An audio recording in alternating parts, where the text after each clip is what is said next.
It's the Magic Gathering Strat Show. It's a show about a magic podcast. Hello, everybody. It's me, Brennon, your lovable host. Along with me, as always, are my two co-hosts. It's Sam, the Vault Boy Hunter. Say hello, Sam. Hello, everybody out there. And Dan, the man from Sweden. Hello, everybody. Yeah. This is Dan, your lovable co-host. Yay, we're all lovable here. Just give us a hug sometime. Well, we've got some spoilers, y'all. We've had a hiatus for a week. Now, we let the spoilers build up to a frothy boil. But first, let's go over what we're going to do. We're going to talk about Standard Pauper, our weeks in review. And then instead of Classic Pauper this week, we are going to go over spoilers. So sorry, Classic Pauper players. Gonna have to wait it out. We are a mercurial bunch. We love spoilers. Alright, let's talk about some Standard SPDC 2912 this past Sunday, June 28th. Standard. 15 players, 15 decks reported, 3-round Swiss, top 8? Is this just a new thing where they're going to do top 8 regardless? Because I like it. Everybody top 8. Everybody's in. I think the reason why is on the weeks that Roberto hosts, he doesn't have full access yet, and Dr. Chris isn't there to set it to a top 4. Oh, okay. Something the website and how they do the top 8, top 4. So it was set to top 8, and Roberto couldn't change it to top 4 or something along those lines. I'm sure he could comment in the comments and let us know. I mean, top 8 with 15 players seemed like a lot of those people in. So it is like a 2-1 record getting in. I like it because it means that you can play one more round some of the time. That's true. It is. If you're just there doing it for the funsies, you at least get four rounds, no matter what. Well, unless you just bomb out totally. But yeah, it is a fun way of going. I just was wondering. I mean, hey, they run it however they want to run it. I'm just glad they do. Yep. Absolutely. All right. Mardu Horde Chief is in this bad aggro Boros deck. I like that card. Winner, first place. Dav Brikar at well, yeah, Dav Brikar. I guess that's how you spell it. I sound it out. I don't know. It's just a word. Aren't all words meaningless? Don't we give them meaning? Okay, creatures.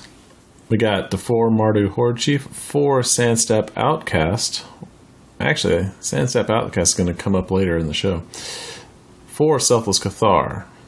Then you have the land base of 9 mountains, 9 plains, and 4 Windscarred Crags. Straight up, pretty even. Spells. 4 Collateral Damage, one of my favorite. 4 Dragon Fodder, love it. 4 Raise the Alarm. I sense a pattern forming.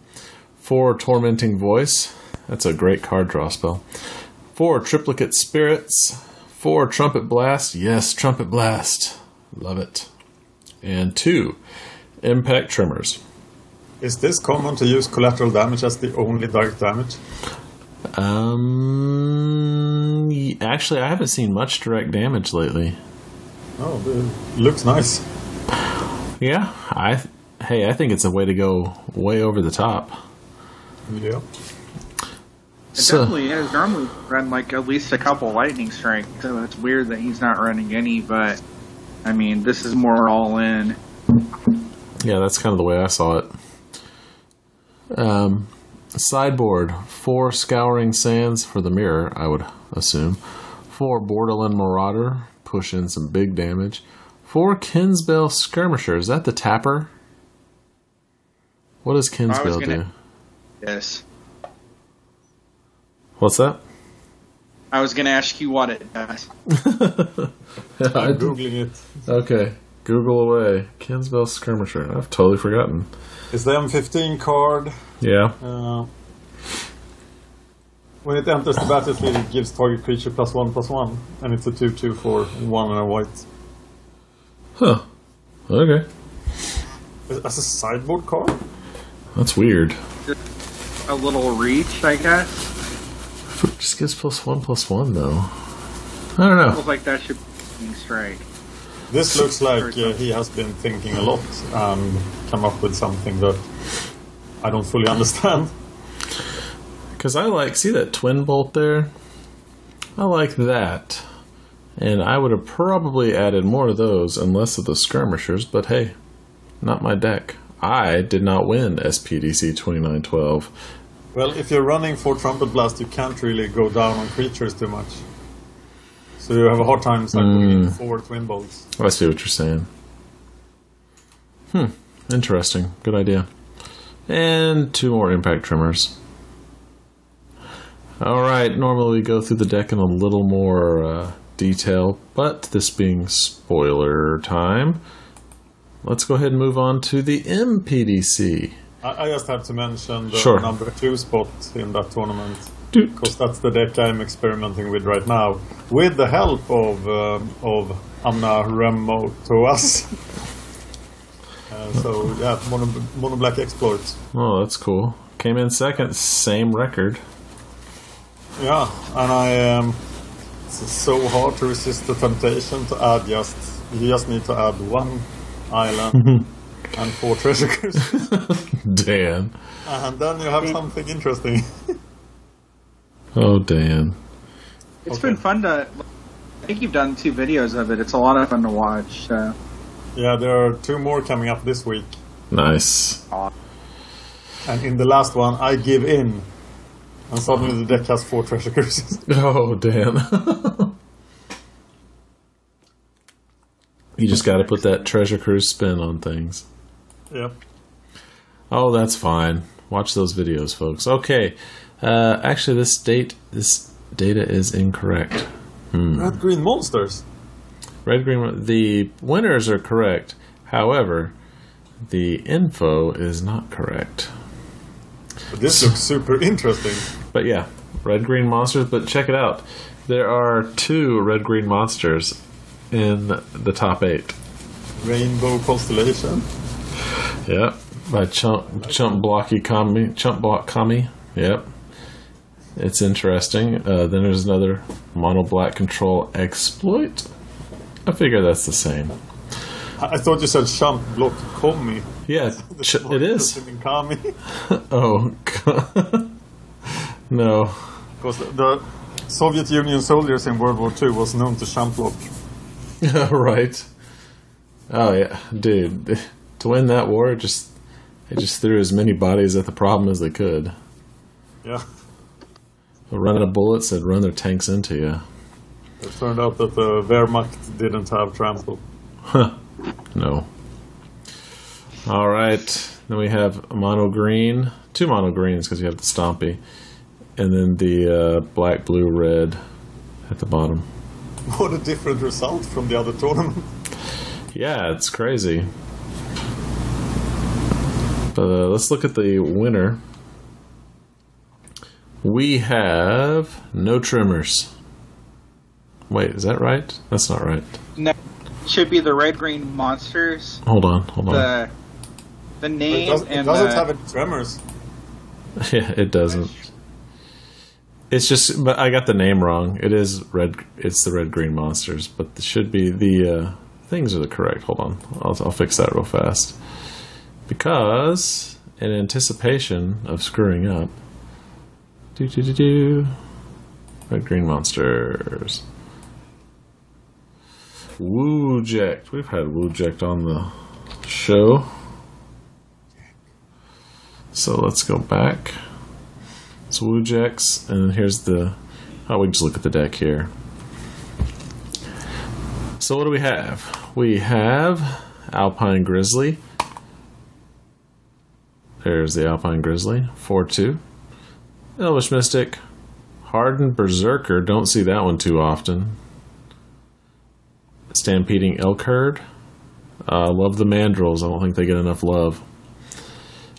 Ill-Tempered Cyclops, haven't seen that guy in a long time. Sabertooth Outrider. It's another pretty good one. First Strike is strong. There's some Lightning Strike. Follow the Hammer. With all these 4-power creatures, Follow the Hammer is pretty good. Commune with the Gods. Epic Confrontation. The Double Strike and Battle Rage. Forest, Mountain, Evolving. I think I would have gone with just the dual land instead of Evolving. But I guess you do have Mandrills, so yeah, that's okay. I see it now. Ranger's Guile for protection. A little bit of removal with the Magma Spray. Barrage of Boulders to deal with those pesky tokens decks.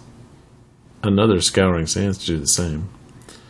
And 2 more Epic Confrontation, which are awesome. Well, this is a pretty cool deck. Looks like won against mono green, lost against mono green, and then won out the rest of the tournament. If I wasn't that much into mono black exploit, I would have to try this out. This is also right up my alley. Yeah, this is pretty cool. Red green. It looks like it's super. It would be challenging to play. It's 20 per creatures, like to play against. Because I mean, with the removal in the format right now, you're going to get overran a large portion of the time. So. Yeah, the L cards are key. Oh, no kidding. Yeah, that trample is a big deal. Like, really big. A lot of trample. Yeah. Lots and lots and lots. All right. Well, let's see. So, Sam, what's your week like? You've shown me some really pretty pictures. You want to talk about that?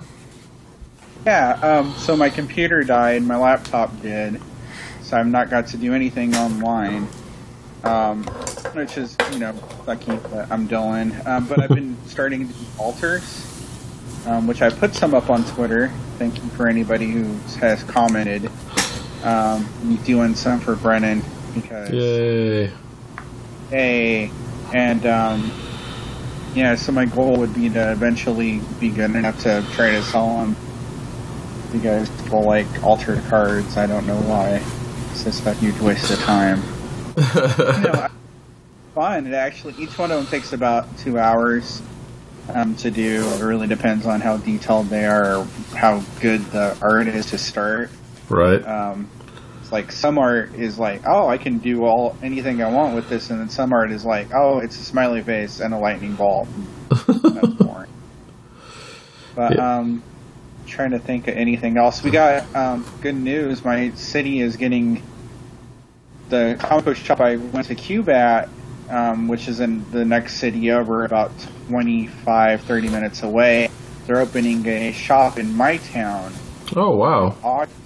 Yeah, and so I'm going to talk to them because they like to do lots of variant formats, like they do Tiny Leaders on Sundays. I'm going to talk to them about running a Pauper League. So that will be awesome because they like to get people in to do budget format stuff. Right. Yeah, so Pauper hopefully will become something that happens around here. So that's very cool. Delver is very cheap to build in paper. Daisies are like $1. So. Wow. I had no idea. So. Oh yeah, they're not anything compared to Daisies online. Like a fully powered Delver deck for Pauper, it's like over $100 online. So because the Daisies are like 16 each now or something. So. Dang, that's crazy. I mean, they're powerful, I guess. I mean, when you watch, like, Legacy and Vintage players, nobody runs Days. So I don't understand why they're so expensive. Are people still grinding the Pauper dailies? Pauper 8-mans? I don't know. I have no idea why at this point they're that pricey. Like, they show up in one deck, they don't have any overlap. I guess it's just low supply or somebody's choking them, like has a whole bunch of them and they're not releasing them so the price stays high. It's played a lot in Legacy. Is it? I watch a lot of Legacy videos, and I never see it. I'm looking at Goldfish right now, and it's played in like almost 80 decks. Wow. So there's the demand right there. Well, there you go. Delver decks. Okay. Yeah. Mainly. So yeah, I guess that Legacy was the culprit. Stupid Legacy. It's not even a format. Oh, jeez. I think you're just upset now. I just want cheap daisies. They're commons. But that's my... at some point, I don't know, like, I might send people altars as prizes for, like, our events or something. I'll have to figure out the logistics of that, because we do often have league winners who live in the darkest reaches of Europe and stuff, so I don't know. Darkest Europe. Birds. But we'll have to figure out how that goes. Yeah, that's kind of been what I've been doing since the laptop died. Well, I thought they looked cool. Thank you. I'll continue to occasionally put pictures up on Twitter. So if anybody listens who's not following me on Twitter and wants to see them, can feel free to follow me, because I don't tweet a whole bunch of stuff, but when I do, it's odds and ends. So. Yep, that's cool. Yep. All right, Dan. Yeah. I think you wanted to talk about some new rules in Magic. Well, they did change the mulligan rule, or they are trying a new mulligan rule for Magic Origins, for Pro Tour Magic Origins. So as I understand it, the rule is if you have mulliganed at all before you start the game, you get to scry 1. So that should even things out a bit. Yes, reduce randomness and increase skill. It might be abusable, and I think that's why they are testing it. I don't think it's very abusable. I just don't see how giving up a card. I know there's been arguments, because scry is worth so much less than a card. So, but maybe it's a better effect for certain decks, like Delver decks and combo decks. So they might benefit. If they had to take a mulligan anyway, they are better off than a control deck, say. Yeah. But I think that effect is minimal compared to just the smoothing out of draws that this will cause. So I think it's brilliant, actually. And I almost wonder why it took them so long to do this. But I think that now that scry is an evergreen mechanic, it's possible to do it. I think that's what needed to happen first. Yeah. Yeah. Of course, scry as an evergreen is brilliant. Oh yeah, I love it. I think it's a great mechanic. Yeah, I only wish they could have Morph as an evergreen as well. But of course it needs much more support in a set than scry does. Yeah. Yeah, you can't have like 3 Morph cards and have it work. But you can have like just a handful of scry cards around in every set. And it would be completely fine. So that leads me to this week's finance tip as well, because now I'm pretty sure that the temples will return at some point. They are their names are not very Theros specific. Oh right. Mm-hmm. With scry as an evergreen mechanic, the temples are of course a big candidate for dual lands in any set. Right. Because you can have a Temple of Malady anywhere. And some of them are dirt cheap right now, so pick them up. at what point before rotation will they drop to their lowest cost? At the time, somewhere plus or minus 2 weeks from the actual rotation date. Okay. But some of them you could pick up right now because they're cheap. Yeah, there's a bunch that don't see any play that are probably really inexpensive, and then of course the popular ones are going to be red, green. is the most expensive one, I would imagine. So, of course, the supply of the temples is pretty different between them, but still, if they return, they will probably be much more expensive than they are today. Right, like before they brought back in M15 the Pain Lands, they were all so super cheap everywhere, like $1 or less, and they shot up to like the which one? The green black Llanowar, right? Llanowar Waste. Yeah, that shot up. That's ridiculous price now. It's like almost as much. It's almost as much as an overgrown tomb. That's nice. That's terrible. And they're coming back in Origins. And they are. Which is so weird because I thought the fetch lands were given. Yep. In Battle for Zendikar, but now they seem very unlikely because the Pain lands are enemy colors and the fetch lands are also enemy colors.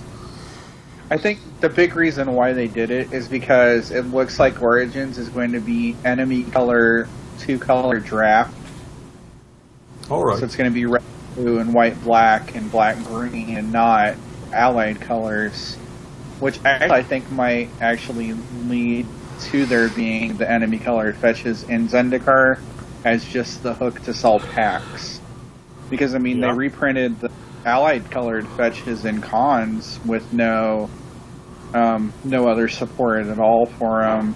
And cons, I think, rotates out of standard when the rotation happens. Yep. No, not cons. Theros. Cons will rotate out of standard in April, right? Yeah, it's a lot sooner than usual. But so then we'll have a format with only enemy color dual lands, which seems weird. That's just what they want right now. I don't know.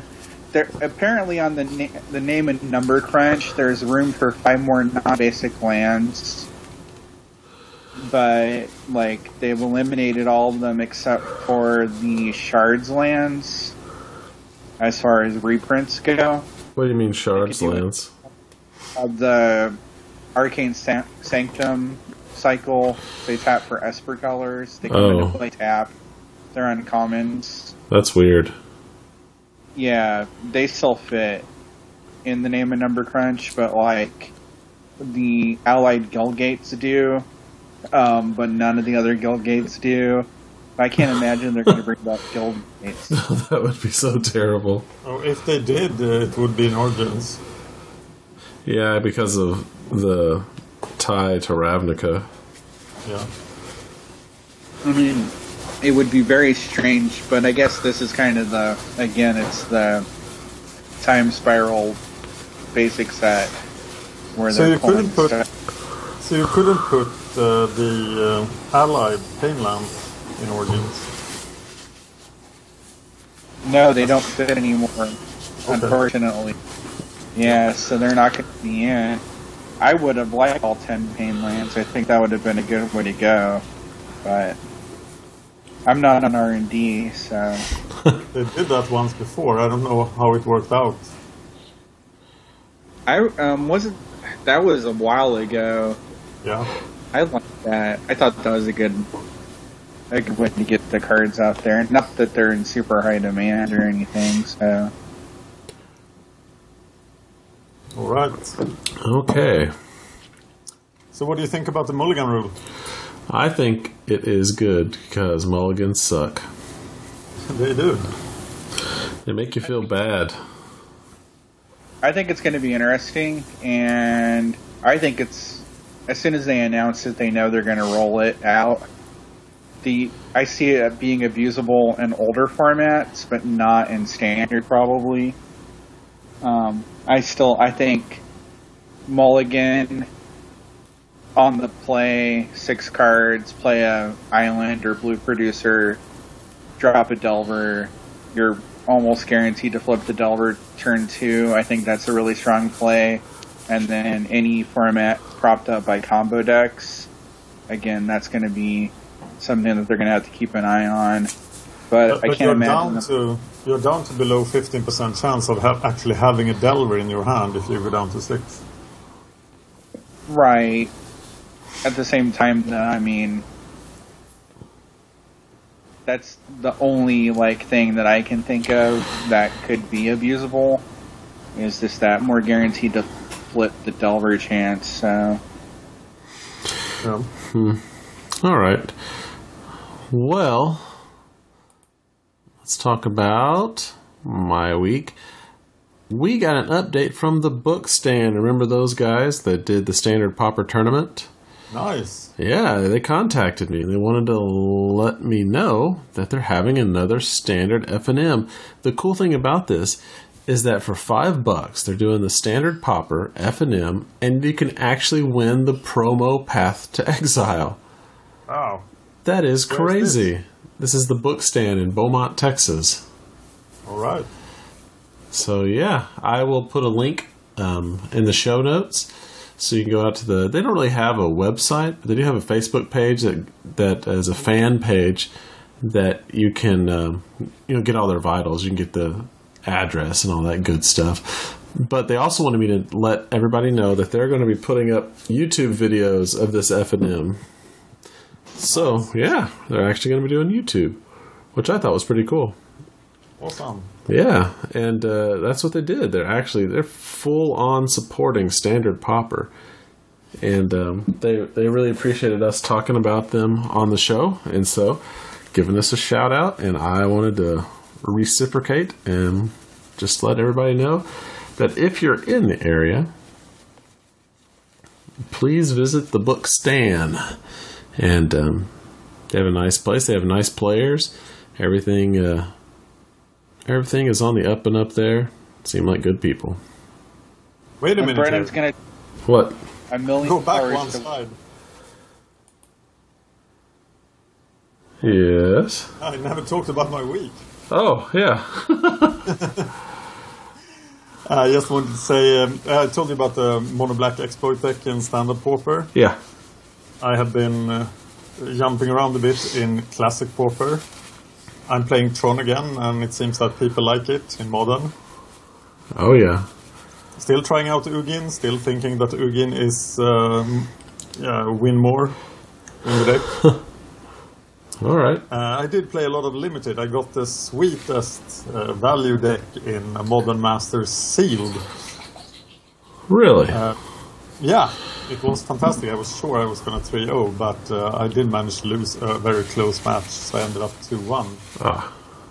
I also drafted red-white equipment, and that's the most current video on the channel.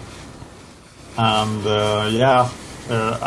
I was forced into the deck. It was handed to me, so play red-white equipment. I really don't like that, so it's pretty much a wreckage. Oh no. 1 and 2, I think. Maybe. Oh, that's too bad. My least favorite of all the formats, Modern Masters. Too. No, I think it is pretty good actually. It's like 80% of what the first Modern Masters was, and that was one of my favorite draft formats. So haven't done so well lately. I actually haven't played a limited format ever where I've been so little prepared. I usually prepare way too much for limited formats, but this one I did for the Patreon, and it sort of shows sometimes. I will look into Origins a lot more because it's a core set, and I love my core sets. And this is the last one. This is it. Yeah, and I love how core set it is. It's pretty amazing. Go on. Okay. With the scheduled programming. Now back to the scheduled programming. Okay, book stand. Yes, but as far as week goes, I had been working on my powered cube, but that was getting really expensive. So surprise! Yeah, who would have thought the most expensive cards in Magic are expensive? So I have I got access to at work. We have a super sweet color printer that you can put that nice 300. Oh, what's that, DMI or PMI? Not PMI. think I can't remember. Basically it's like 300 weight paper. Super nice. Like you usually can't put it through inkjet printers. And it can do double-sided, so I can actually put backs on the cards. And I've been downloading the poop out of proxies that the wonderful people over at Zerby's Proxy Factory make, and so I can proxy up that cube like a boss. Nice. Yeah, I'll do pictures when I have some end results. All right. Well, just like the books stand, if you guys make it happen, we'll make it happen here. Standard Pauper. It's good for the soul. Also, we'll try to make it good for your local game store. LGS runs it. We'll mention them, put some links out there. Just get the word out. Help us, help you. We can do it. All right. It's everybody's favorite time of year. That's right, folks. It's spoiler times. Woohoo! Spoiler! I know you're excited. I'm so excited. And he just can't hide it. He's about to lose control and he thinks he likes it. That's right. Woo! Alright, let's start off. I got all of these off of MythicSpoiler.com. And as of 11 o'clock p.m., Tuesday, June 30th, these are all the commons that were spoiled in the regular Origins set. We're not going to go over all of that little supplemental set. How many are left to spoil? 84. Okay. We'll get a lot more comments at the end, of course. Right. As always. Well, here we go. Aspiring Aeronaut. This dude's flying. He is the Sandstep Outcast of the Skies. Produces a little Thopter. I love all these Thopters. Love it, love it, love it. Yeah, that is an interesting theme. Yeah. This card is pretty bad. The red blue draft archetype is going to be artifact based again. Yeah. And that's why there's so many little Thopters. So. But yeah, this is 4 mana for a 1/1 flyer and a 1/2 flyer. Huh. The Sandstep Outcast is a 2/1 and a 1/1. For 3. For 3. Yeah. And the one flying for 1 more mana. Yeah. Would we like it better if it was... Oh, I know I would. If it was 2 and a blue for a 1/1 and a 1/1. That puts 2 essential. That's pretty good. That's Master's Call for the Sky. Instead of a 1/2. 2/1 would even be better. Do we like it more if it was a 2/3 creature and a 1/1 Thopter? A 2/3 creature? Well, yeah, that would be way better. But I think for 4 mana. Yeah. 1/1 for 4 mana. I just think it's just a little too under curve. Well, I don't know. A 2/2 and a 1/1 seems, actually, if you think about it, because you have Windrake and a Flying Man, and that equals 4 mana. Yeah, but 2/2 would be the right power toughness here. Yeah, 2/2 feels good. It's just off that, and that makes it not great. And the art is either horrible or amazing. I'm not sure.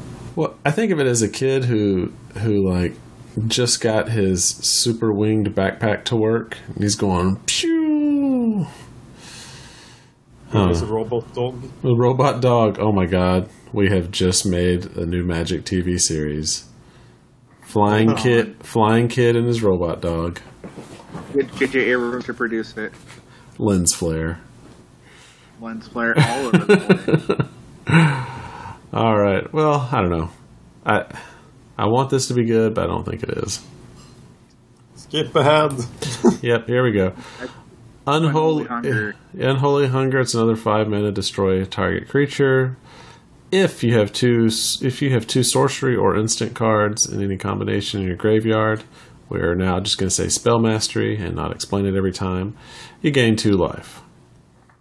Yeah, we know that this is marginal playable in Standard Pauper and will probably be marginal playable again. Yep, exactly. Flush to Dust is in the supplemental set too. Oh, that's true. So it's the same effect with no hoops, I guess. So will those cards be playable in Standard Pauper? Yeah. Uh-huh. Yes. Nice. They're just not going to be in draft format. Correct.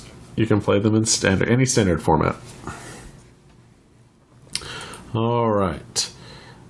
Topin Freeblade. First of all, I love this art. It's like the prettiest card so far of all the commons. Love it.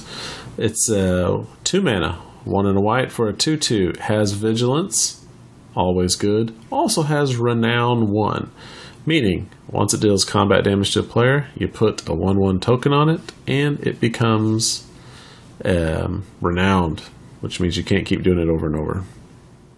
So, Kind of like Monstrous. kind of like Monstrous, yes. That seems very good. Yeah, I like this card. It's a good card. You just got to attack once. To replace the heroic guys? When they rotate out, yes. So we'll see. I keep this one in mind, especially if you have a good way of pushing through damage. Topin Freeblade, I feel, will be seen running around just because it has potential to be a 3/3 for 2 mana, which we rarely get at common. Yeah, Vigilance seems like a pretty big bonus. Oh, yeah. Playable even without it. Yeah, Vigilance is good. All right. Next one. Cleric of the Forward Order. Another 1 and a white for a 2/2. So we got bears all over the place. When Cleric of the Forward Order enters the battlefield, you gain 2 life for each creature you control named Cleric of the Forward Order. So, play this one, you get 2 life. Play another one, you get 4 life. Sideboard against mono red. Yep. This is pretty good though. This, to me, I feel like this is the most Roberto card of the set. Yeah. Do everything in his power to make this card work.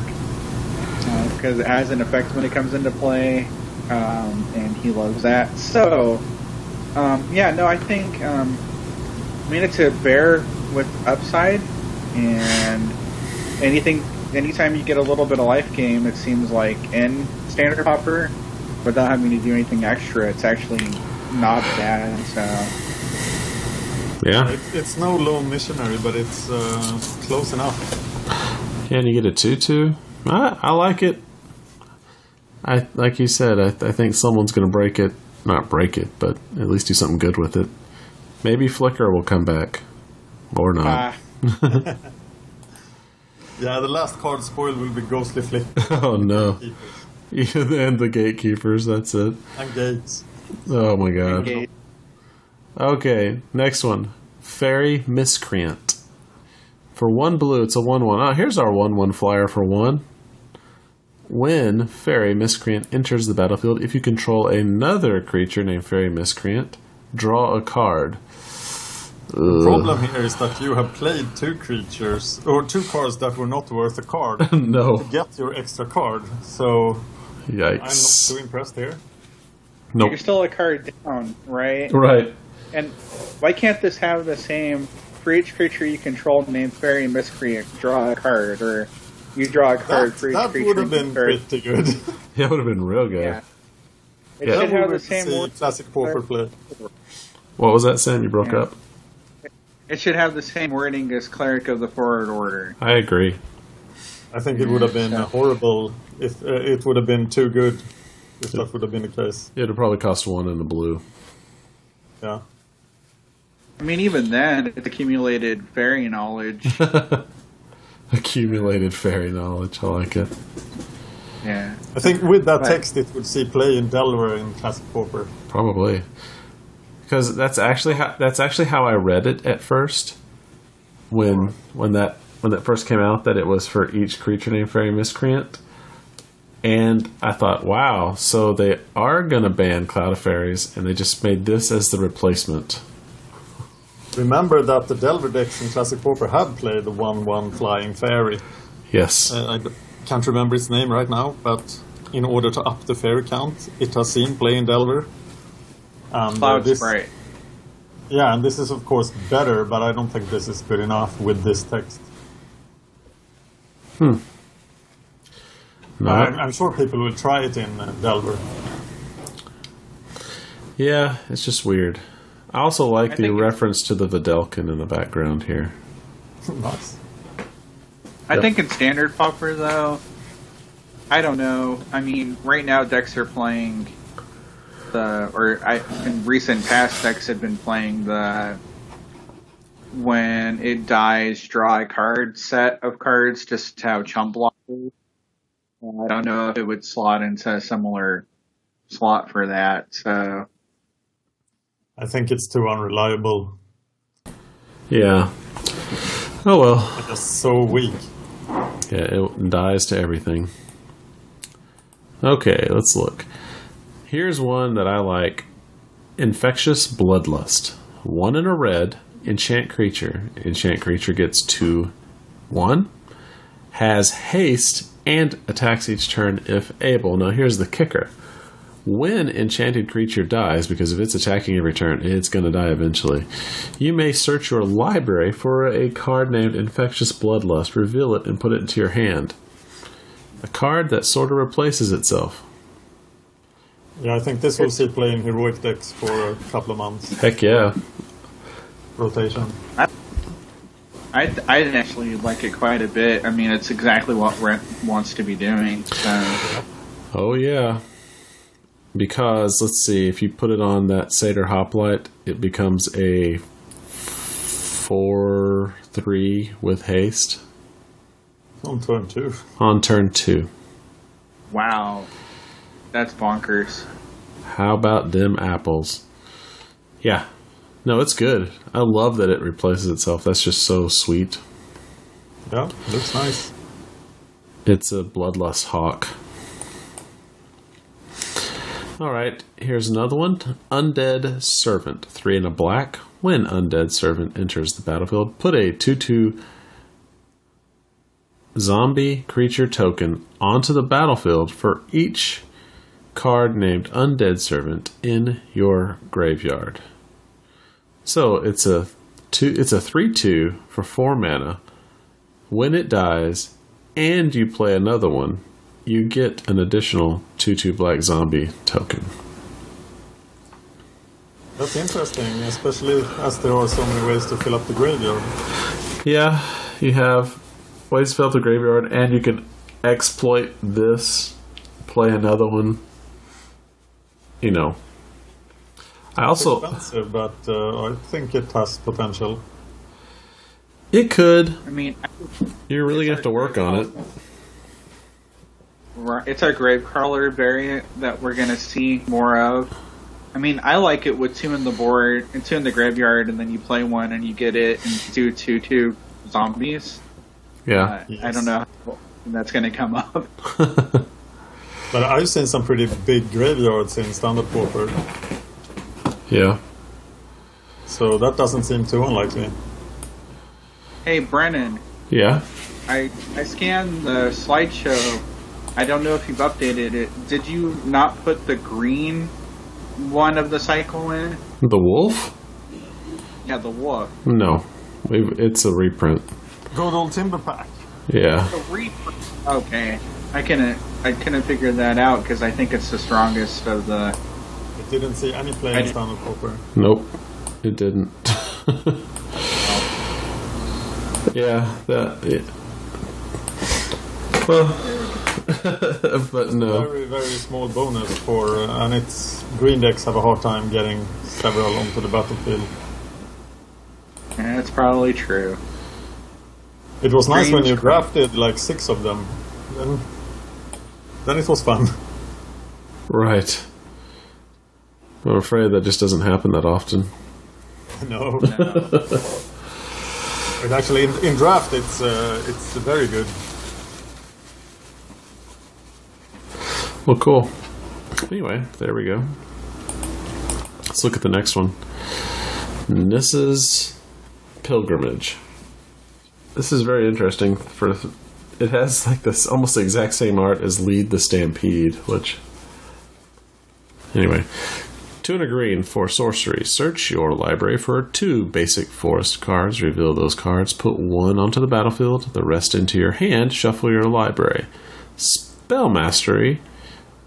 Search for up to 3 basic forests instead of 2.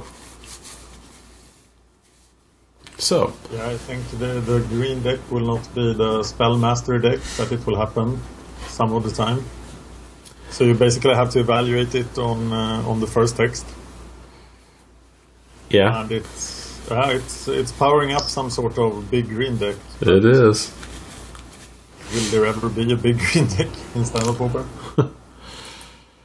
I'm not sure. Yeah, there's no big payoff at huge mana costs, are there? Not when Theros rotates, because you're not going to have monsters to pump mana into or anything like that, so... True. So maybe before rotation? Maybe. Who knows? We'll see. So... Okay. Well, let's see here. Let's go to the next one. Enshrouding Mist. Alright. For a single white mana, instant, target creature gets +1/+1 until end of turn. Prevent all damage that would be dealt to it this turn. If it's renowned, untap it. This is just dominated by better cards, right now at least. For right now, but I have a feeling once Theros rotates out, this may find a spot. I mean, yeah. God's Willing owns its 1 casting cost spot, but I mean, there's very good... 2 other cards as well, right? Yeah, but I think the other 2 are cons, aren't they? Yeah. So moving on. Yeah. We'll have to see. But I don't. Just they're better cards right now. Knight of the Pilgrims Road, 2 and a white. For a 3/2, renown 1. That's not bad. If you can push it through, it's going to do some. It's going to become a 4/3, which is pretty cool. Yeah, might see play. Yeah. But I think... I guess if Standard Pauper has a white weenie deck, then, I mean, this is a good 3-drop in that sort of strategy. Right. Because on 4, you God's Willing it and get it in. I mean, then it becomes renowned. So... It's true. So anyway... I think there are better options. I think there are. For right now. The best renown, in my opinion, is next. Which is... Rocks Maulers, more than meets the eye. It's Rhino Soldiers for alive. It's 4/3. Trample. There you go. What every renown card needs is trample. This has it. It's a 4/4. Renown 2. This is pretty good. I like this card. This card's going to see play in Standard Pauper because people like green monsters, and this is one of those. It meets both requirements. It is a monster, and it's green. Yes. So yeah. And the art on it's adorable. and I need somebody to make me an altar, turn these 2 into Bebop and Rocksteady, please. Oh. I need that so bad. So Sam, you have your marching orders. Okay, all you can do. Because it's just... I'm glad that there will be playable green fatties in standard Pauper still after Theros rotates. Heck yeah. Bye-bye, Nessie and Asp. Hello, Rock Smallers. Hey, Nessie and Asp was the cream of the crop. It's pretty good. Yep. Yeah. Anything that can block and survive against Crusher is okay in my book. Yeah, and this won't be any good on defense except as a 4/4. Yeah. No, you're swinging in with this guy. Yeah, so you die to all the quick decks anyway. Which Nessie and Asp helped you with. That's true. Okay. Send to sleep. 1 in a blue. Instant. Tap. Up to 2 target creatures. Spell mastery. Those creatures do not untap during their controller's next untap. I'm getting kind of sleepy looking at this card. Because it's so boring. Yeah. It's so limited. I mean, it's just 4 limited. Yeah, we're not going to use it in standard Pauper. I don't think it's very good in limited either, unless you have a crazy tempo build. Have we seen any counter magic in Origins yet? It's the uncommon.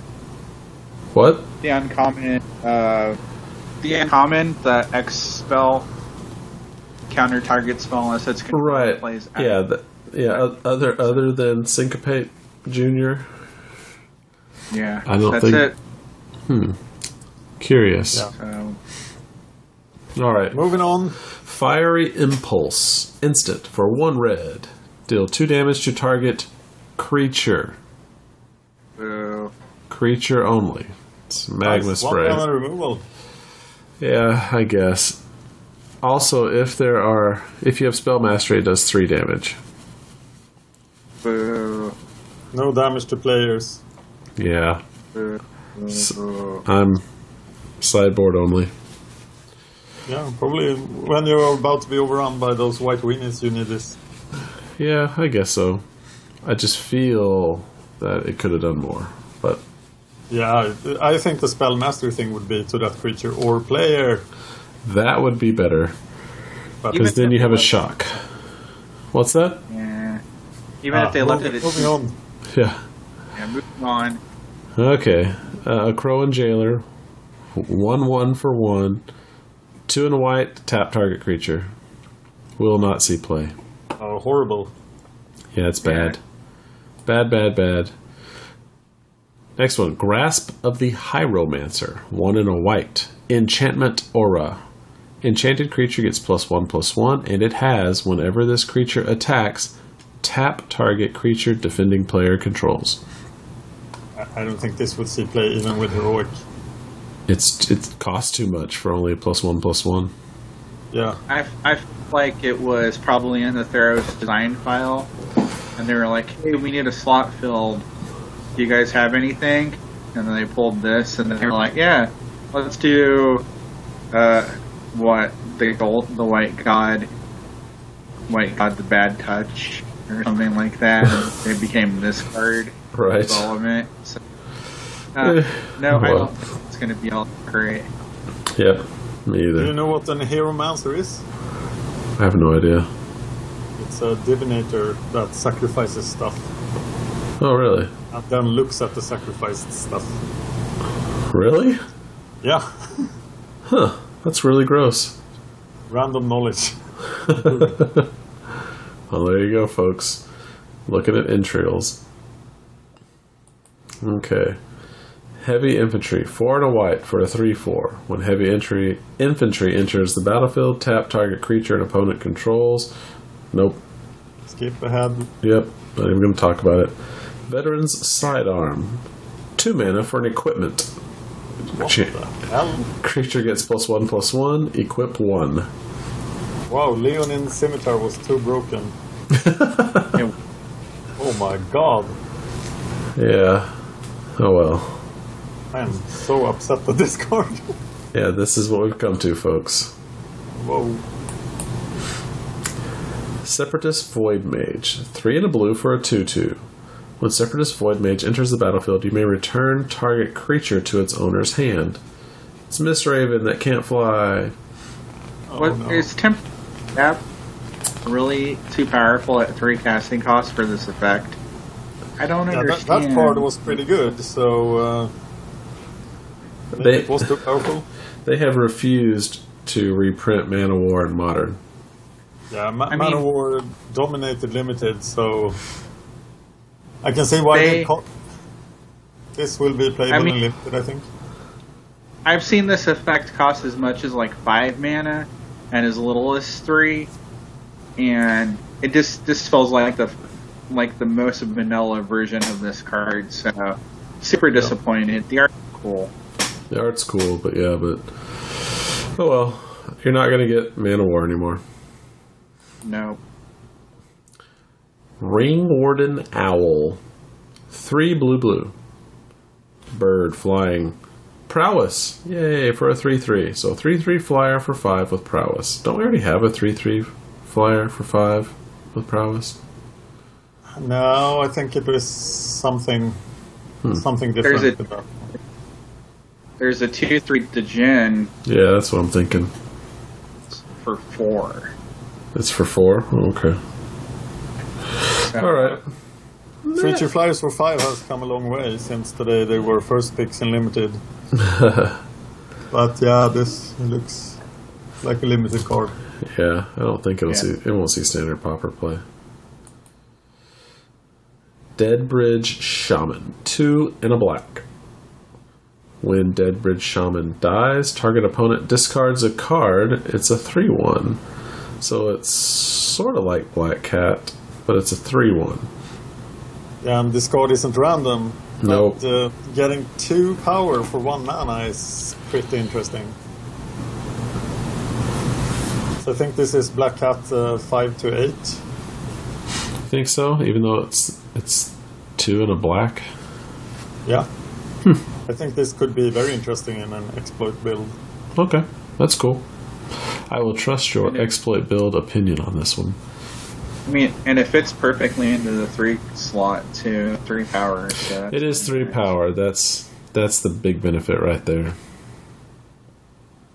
The only thing you want to play in mono black exploit in the 3 power the 3 casting cost slot is the 1/2 that gets the creature back. Oh yeah, the servant. Good. Yes, I think this is interesting. Cool. All right. More aggressive than anything else. That's true. Yeah, 3/1. Haven't seen that in black much. Eye Blight Assassin. 2 and a black. Elf Assassin. When Eye Blight Assassin enters the battlefield, target creature an opponent controls gets -1/-1 until end of turn. It's a 2/2. So it blocks tokens and it kills a token. That seems useful. Yeah. What was the Forge Devil that does 1 damage when it enters the field? Yeah. Yeah. And it didn't see much play. No. This is also opponent only then, which... Yeah, you don't have to kill your own stuff. It means you can't kill your own Black Cat. Oh well. Alright. I think this will see some play. Yeah, it's not bad. Here's a weird one. Rabid Bloodsucker. Yeah. 4 and a black for a vampire. Flying. When Rabid Bloodsucker enters the battlefield, each player loses 2 life. It's a 3/2. This is not gonna... No one's gonna play this. Yeah, this will replace Grey Merchant or Asphodel. No, I'm just kidding. No. I understand why it can't have the "and you gain 2 life" clause on it. Because that bat was so awesome. Yeah, like Bloodhunter you bat. lose 2 life instead. Yeah, instead you lose 2. You lose 2 life. Worthless. Retard Grey Merchant. Oh well. She haunts the streets, wings spread wide, with carrion on her breath and blood in her eyes. Mom? Mom? Yeah. Alright, let's look. Yeah, I like this card though. Reeves Soul, 1 and a black. Sorcery. Wow. Yes. Destroy target creature with power 3 or less. If it was an instant, it would be the return of Smother. Smother, yeah. I still feel like it's going to be pretty decent removal in the format. Yes. I do too. I see. If you're running black, you're probably running these. Yes. I'd run this over that 5 cost one. Yep. Cool. Yep. Good card. Good card. All right. Shambling Ghoul. What's that? Can we just skip that? Shambling Ghoul. A 2/3 for 2. Enters tapped. We could skip that one. Yeah. I'll play this in limited as a C. Yeah, but I say limited is okay, but not good. Infernal Scarring. 1 and a black enchantment. Enchanted creature gets +2/+0, and when this creature dies, draw a card. It's the black version of that red one we talked about earlier. Yeah, it looks nice. Yeah, it's not Will bad. black be this aggressive? Maybe you can be black-red and be very aggressive. Oh, wow, yeah. That'd be cool. All right. Volcanic Rambler. 5 and a red for a 6/4. For 2 and a red, it deals 1 damage to target player. I kind of read that as... Go ahead. Oh, I was going to say I read that as spend 1 million mana, do 1 damage. Yeah. Yeah, we've seen Scholar of Athos doing a lot of things in Standard Pauper.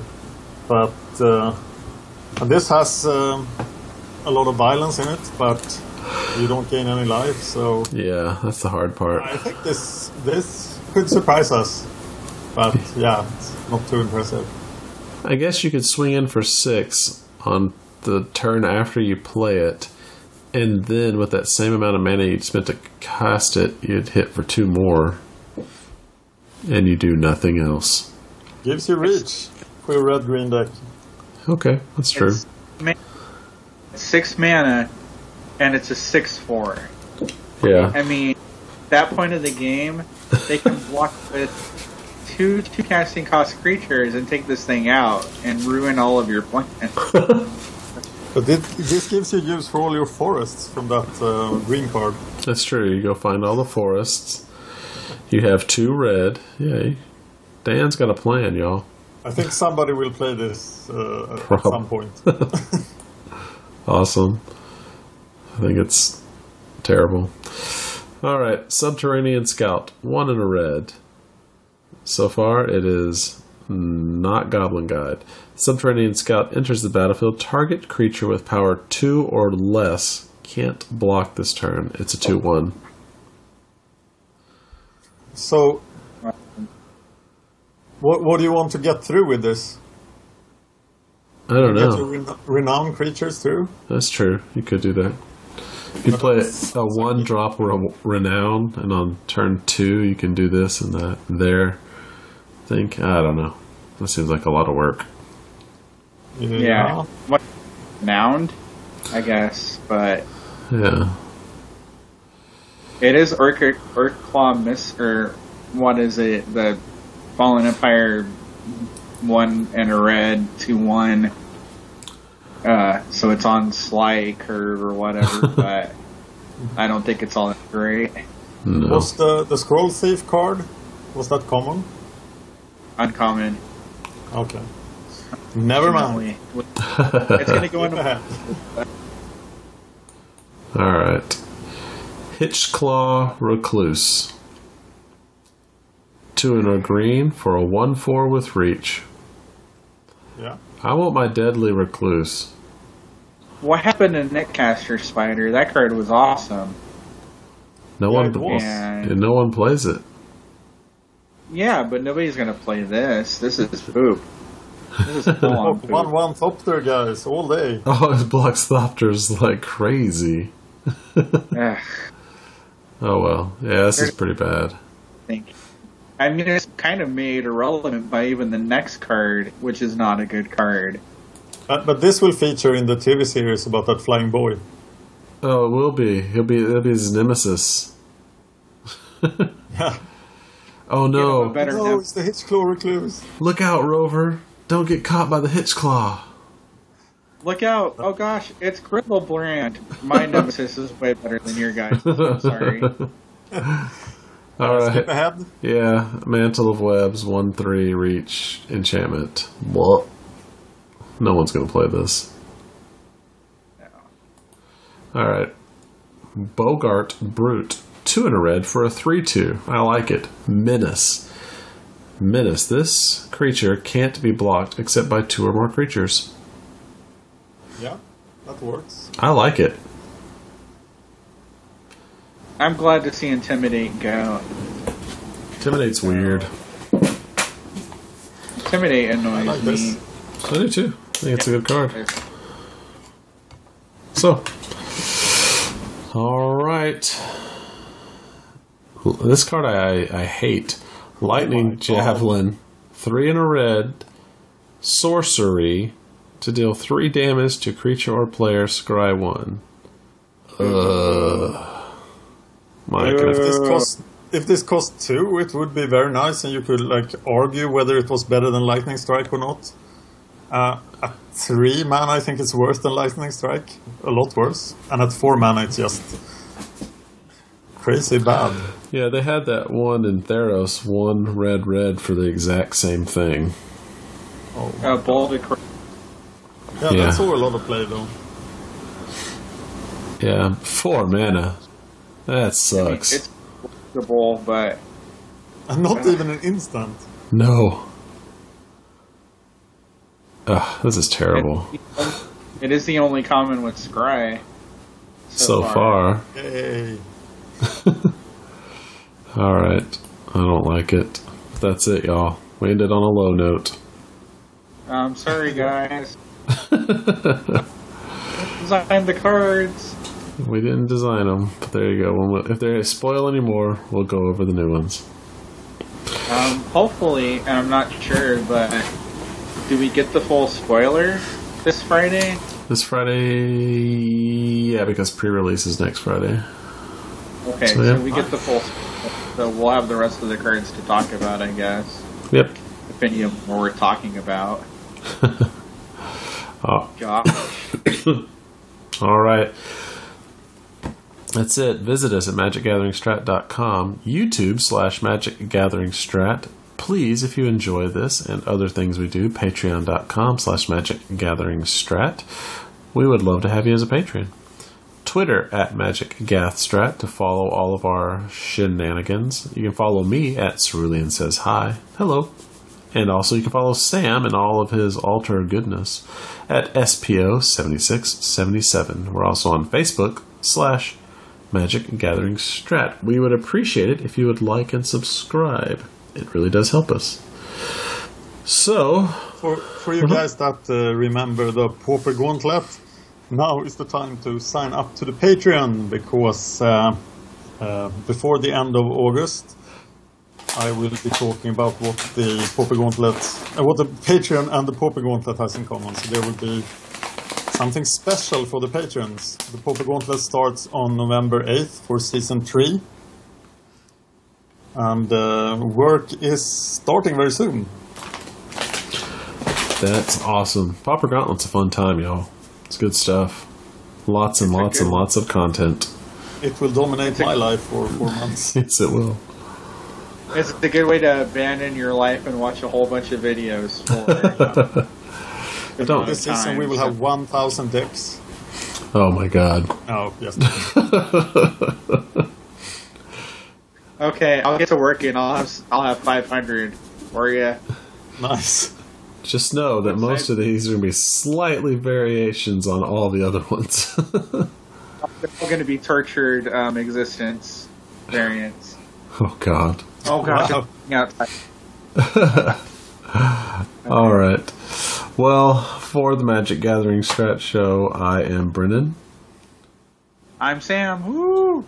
And I'm Dan. And this has been the Magic Gathering Strat Show. MGS, people. MGS all up in the hizzy.